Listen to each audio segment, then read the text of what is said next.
Earth, our only hope. But rising temperatures, shrinking ice caps, and extreme weather events are sounding the alarm. This isn't a future problem. Climate change is happening now.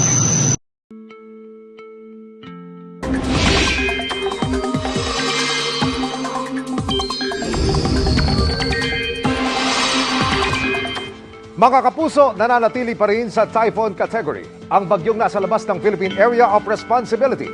Huling namata ng pag-asa ang typhoon Mawar sa layong 2,135 kilometers silangan ng Visayas. Mas titindi pa ang El Nino ngayong taon.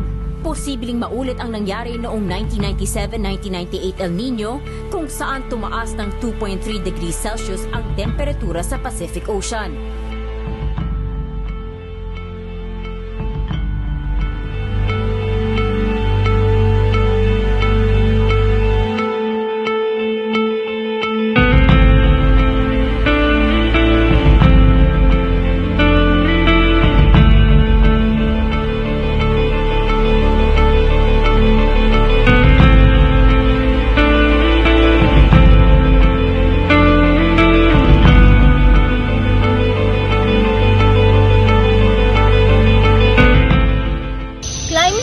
Refers to long-term shifts in temperature and weather patterns, mainly caused by human activities like burning fossil fuels.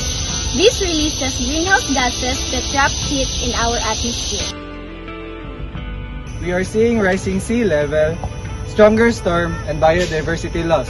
Climate change affects food security, water supply, and human health. Iyak nang iyak sila. Kami lahat iyak. Tawag ngayon, Panginoon, tama na to. Kaya namin. My farm used to feed my family. Now, droughts ruin our crops year after year. We have to evacuate after flash floods are done. It's terrifying how it all happens. Sa ating evacuation area sa Diosdado P. More than 8,000 people have now sought shelter.